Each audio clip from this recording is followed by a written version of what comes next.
Hi, and welcome to today's Daily Chronicle. Today is Thursday, April 24th, 2025. What to know as the government begins collections on defaulted student debt. The Government of Education says it will resume collections on defaulted student loans on May 5th, affecting some million borrowers nationwide. The Trump administration says it will soon resume collections on defaulted student loans for the first time in 5 years, raising questions and anxieties for millions of borrowers across the country.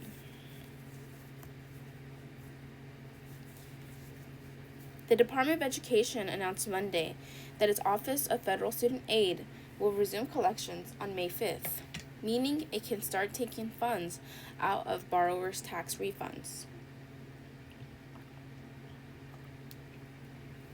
Social Security, benefits, and eventually wages.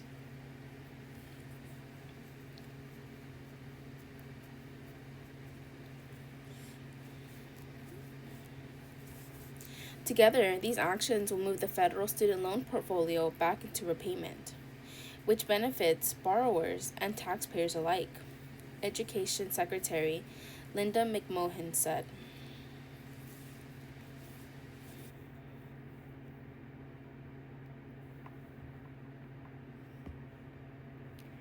The change will affect 5.3 million borrowers who went into default before the pandemic, according to the Education Department. Technically, a borrower is considered in default until they fail to make a loan payment for at least 270 days. Even more borrowers are delinquent on their payments and may be headed toward default. According to data provided to NPR by the department, 2.9 million borrowers are 61 to 90 days late on their loan repayments. Another 4 million are in late-stage delinquency, have been reported to the credit bureaus, and are quickly approaching default, according to the department.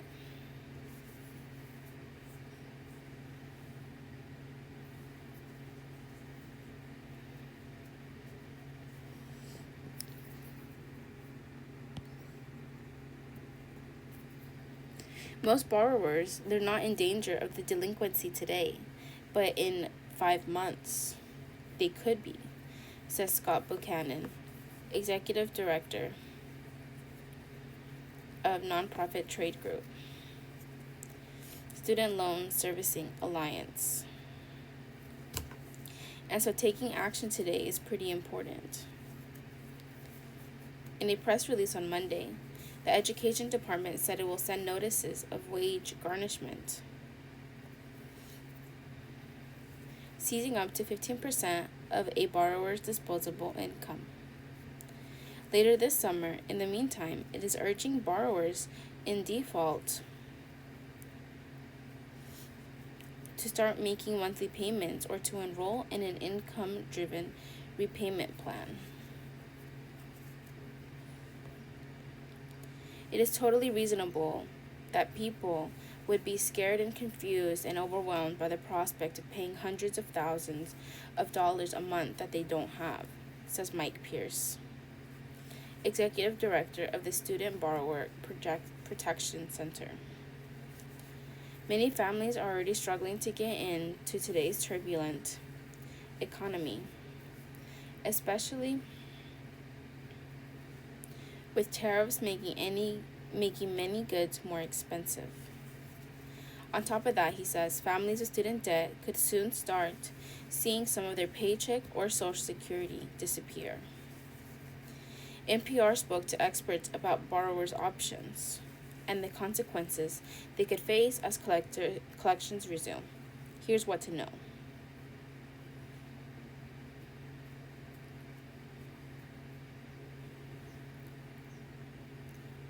Why are collections starting?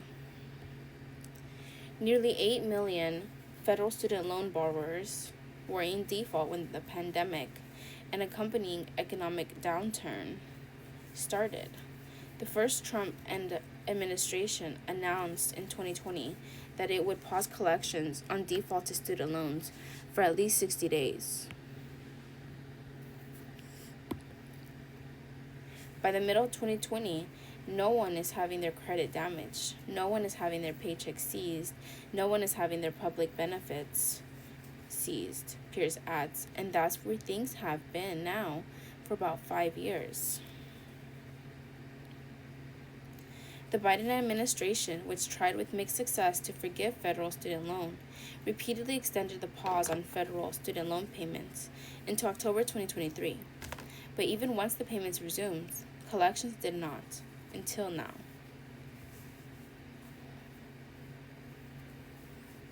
Betsy Mayotte, president of the Institute of Student Loan Advisors, says the return of loan collection was inevitable and that the Trump administration isn't creating new policy, just restoring old policy.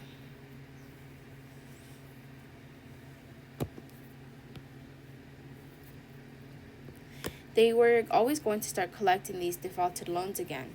It was just a matter of when the switch was going to be flipped. She says the Department of Education has a requirement to collect on those debts. They're owed to the U.S. taxpayer. Mayotte says her nonprofit is now hearing from many panicked borrowers who have been lulled into a false sense of security. They mistakenly thought their loans had been forgiven or that a statute of limitations had expired. Now, a statute of limitations does apply to other consumer debts, she said, but there's no statute of limitations for federal student loans.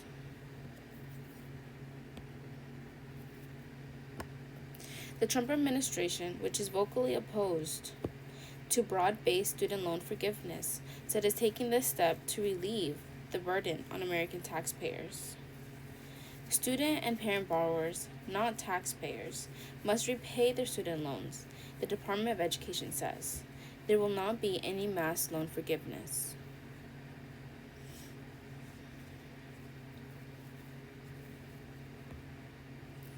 How can I tell if I am impacted?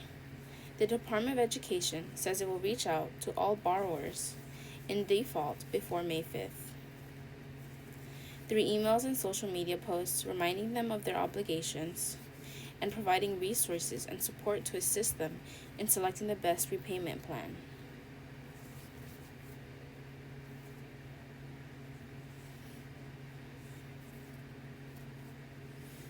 People can also check their status by logging into studentaid.gov, the Department of Education's website. The online dashboard shows how much debt they owe and to whom, their monthly payment amount, and if they're in default. A warning message that says so. It's also where they can make sure their email and physical addresses are up to date. Student loan servicers like Moella and Aid Advantage can also provide clues. If you're getting bills from a student loan servicer, that means you're not in default, and you're not going to face forced collections over the summer, Pierce says.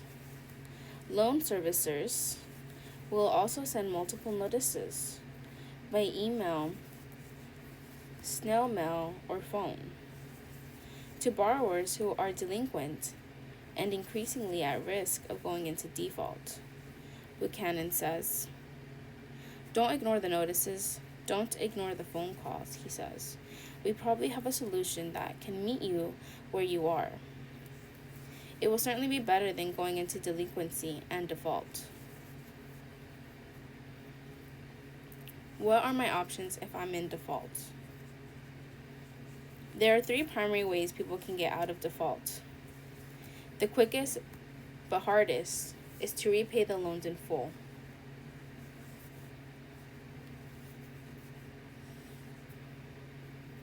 People could pay the loan in full. They probably wouldn't be in default, Mayotte says. So that's not really an option for most borrowers in this situation. The two other methods are loan consolidation and rehabilitation. Loan consolidation is the faster of the two, says Mayonette. It involves paying off your defaulted loans with new repayment terms. While it does not remove the fact that you were once in default from your credit report, it does make you eligible for lower payment options.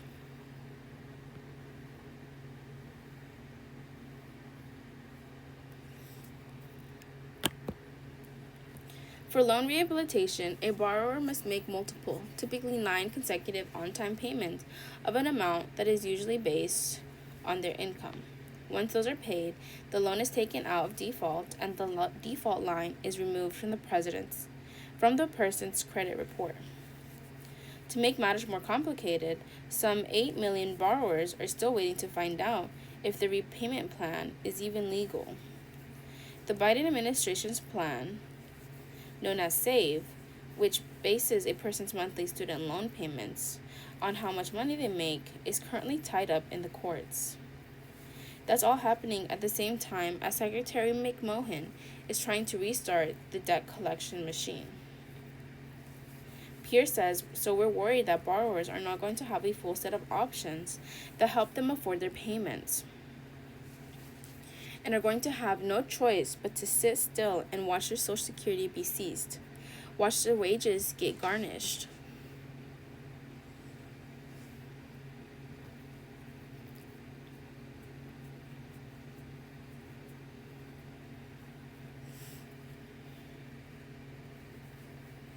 What resources are available? The announcement comes at a dizzying time for the Department of Education, which is being cut in half amidst the Trump administration's mass layoffs. Across the federal workforce, the Trump administration has said that the student loan program will move to the Small Business Administration, which plans to cut its workforce by more than 40%.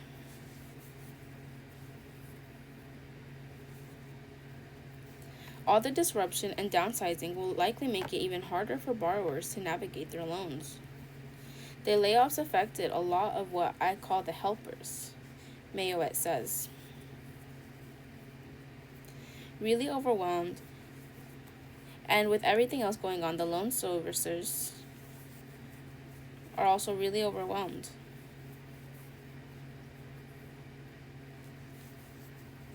So it is very common for there to be a long hold time when borrowers reach out to their usual resources. She says there are plenty of alternatives, like advocates and even ombudsmen in certain states, as well as information from nonprofits and other reliable sources online.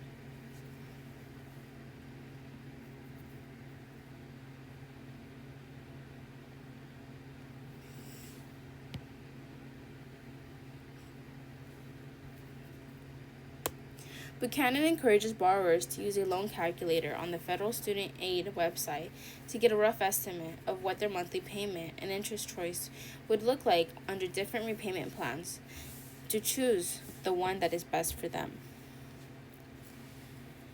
Then he says they can go to their loan servicer's online portal and do the actual math.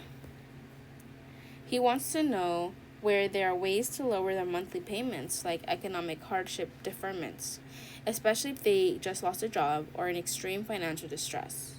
Plus, he says, people can change repayment options as their circumstances change. I think the most important thing for people to realize is that the Federal Student Loan Program is probably one of the most flexible programs that exist when you borrow money, he says. So take advantage of it. It's part of the government program. It's part of the benefit. Help for ACA health plans could be harder to come by since RFK axed teams of fixers. An insurance agent talks with clients inside a shopping center in Miami on December 5th, 2023.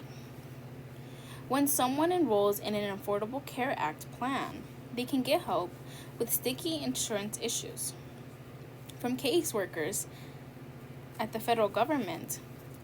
Many caseworkers were cut in the recent round of federal layoffs.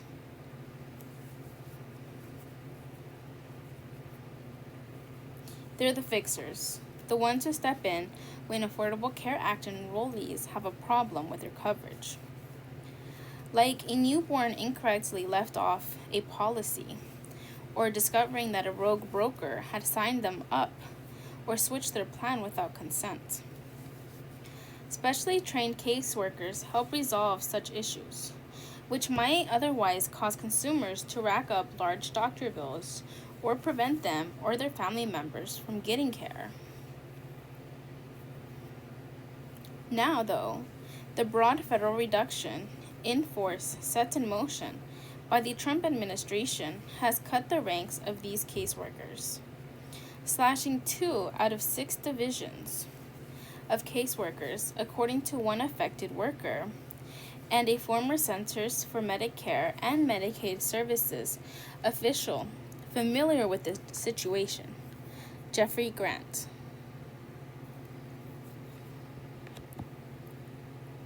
Currently, the number of ACA enrollees is at an all-time high of 24 million. The ACA, known as Obamacare, has long drawn disfavor from Republicans and Trump himself. The health law faces additional changes next year that, if adopted, could sow confusion and more problems. Consumers would face a new learning curve with extra paperwork and rules.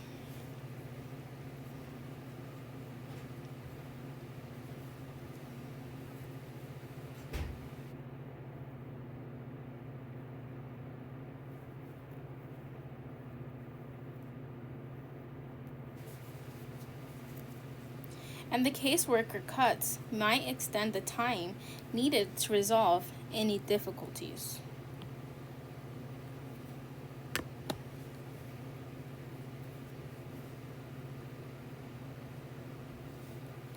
It impacts not only our jobs, but all those people we serve, said one New York City-based caseworker.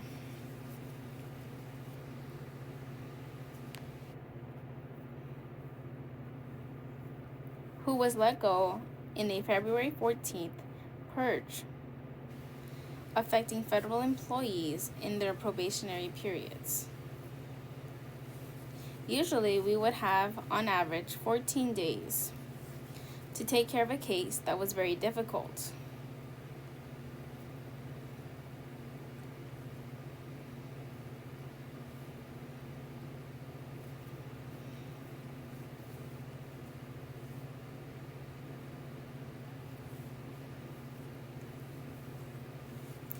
Although the urgent cases would be solved within 2 to 3 business days, it will now be delayed so much more. Whole teams got wiped out completely. NPR and KFF Health News are not naming the 2 affected workers in this article because they fear professional or personal repercussions for speaking to the media.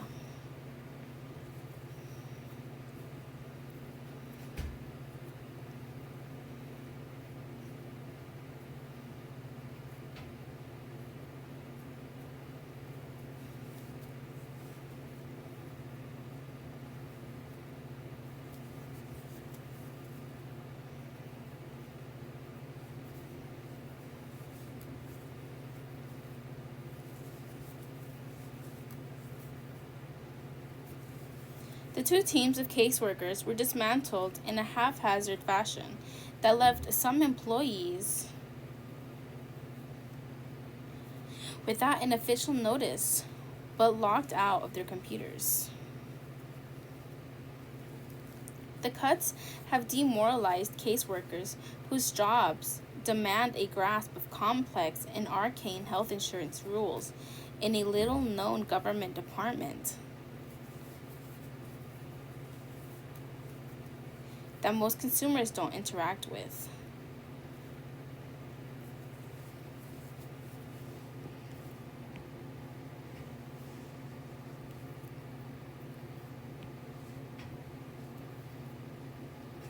CMS's Exchange Customer Solutions Group until they need help.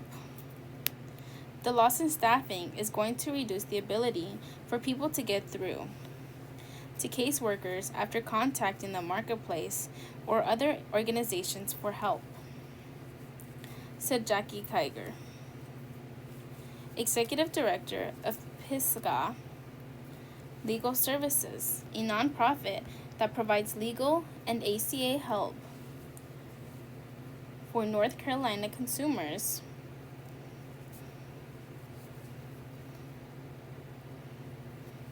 And is facing a budget reduction under a separate effort by the Trump administration to cut Navigator funding by 90%. Navigators are government-funded nonprofits that help people enroll in the ACA or resolve problems with coverage.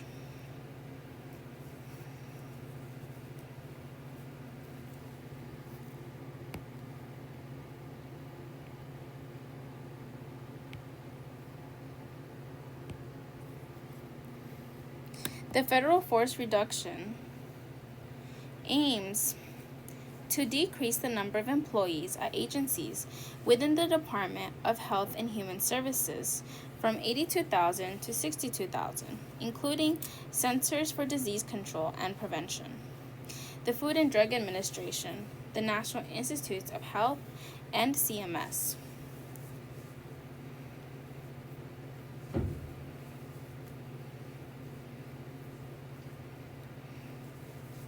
CMS, which oversees the ACA and other government health programs, will lose about 300 workers, including about 30 caseworkers scattered nationwide.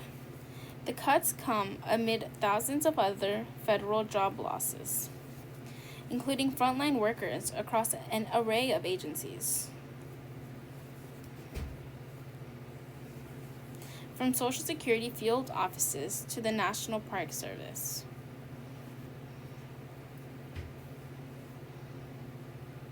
In a press release, HHS estimated its reduction in force will save taxpayers $1.8 billion per year. No one from CMS responded to KFF Health News questions about the casework reductions. What will be affected?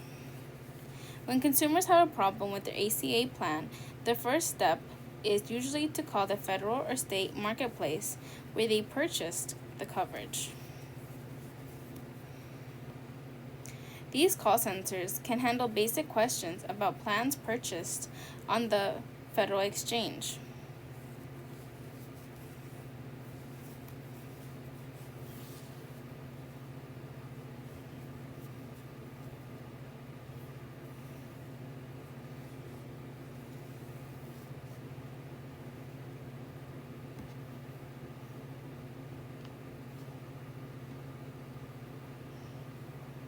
Which serves 31 states. State marketplaces handle their own complex cases and don't rely on federal caseworkers. When someone calls the federal marketplace a 100 number with coverage problems, the inquiry problem winds up on a caseworker's desk, said one affected caseworker.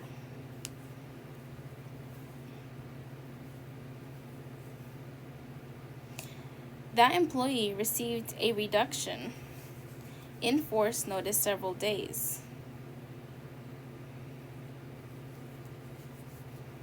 after losing access to the work computer on April 1st. Caseworkers usually don't speak directly with consumers, the worker said, using information sent over by the federal marketplace, including notes taken when consumers called in with problems, as well as ACA applications.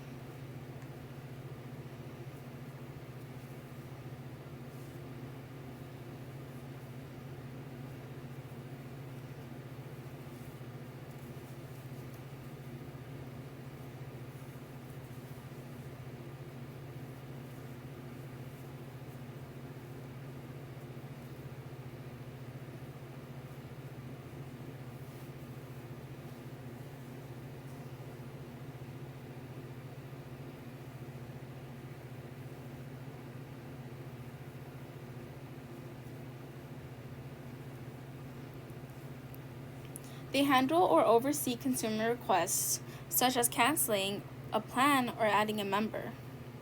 One of the last problems handled by that caseworker involved a child born in November who was not added correctly to the family's plan for 2024, meaning any care the child received during the last 2 months of the year was not covered, and the family risked being stuck with the bills.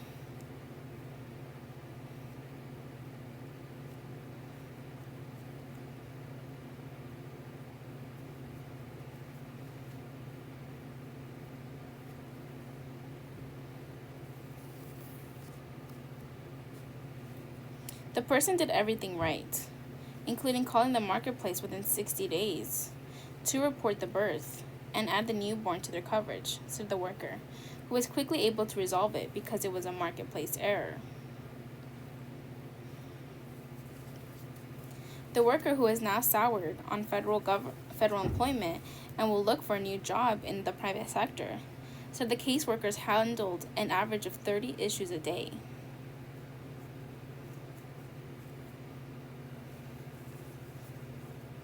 But that in recent months the number kept climbing, heading past 45, and grew even more intense after the February 14th dismissal of probationary employees.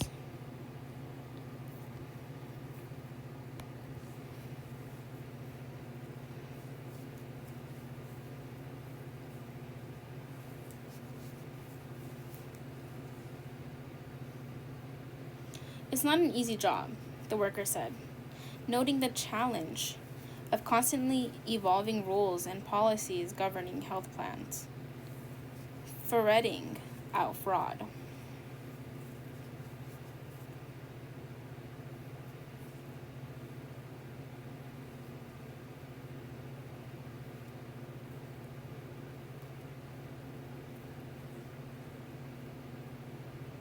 In the past year, caseworkers have dealt with cases involving unauthorized enrollments or switching a problem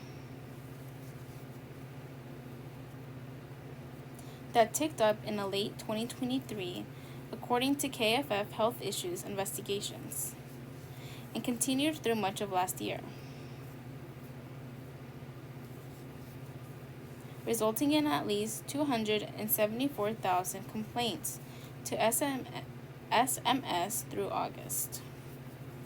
The complaints centered on practices by rogue brokers who enrolled or switched coverage for consumers without their express knowledge, the network's drug coverage, or even facing a tax bill.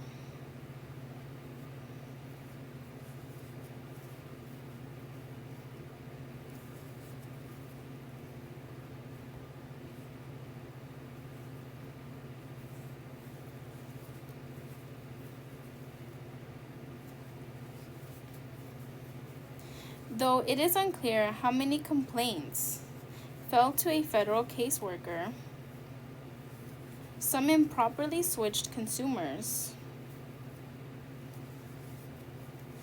want to be restored into plans they had originally chosen, while others want them canceled.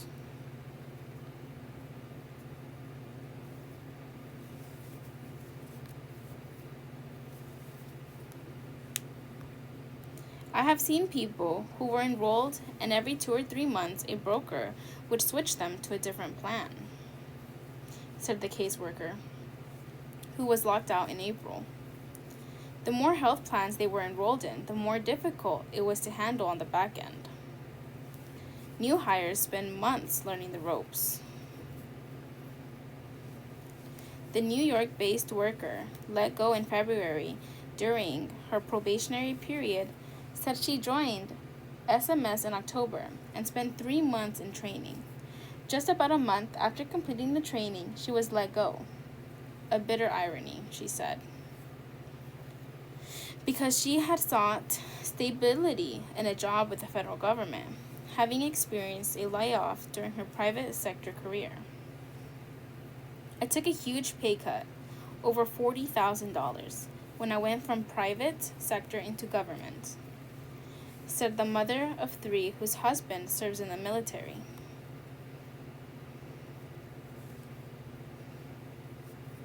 Her federal salary was about $76,000, which is not high for an expensive market like the New York metropolitan area. But I took it as an opportunity to get in the door and move up. Then boom, I get hit with another layoff.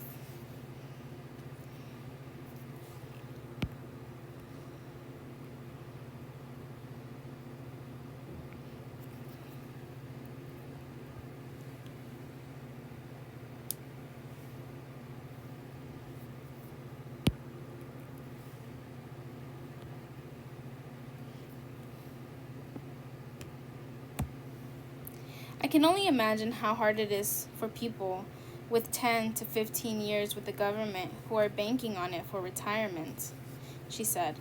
Starting next year, the Trump administration has proposed several changes to the ACA, including ending year-round eligibility for very low-income applicants, requiring additional financial and eligibility documentation, and charging some people a monthly $5 fee when auto re-enrolled in coverage until they confirm their eligibility. Such things will make things harder. So there you will have more things that go wrong, said Grant, the former CMS official who founded Schedule F Healthcare's strategies after leaving CMS. You will then also have fewer caseworkers to handle the work.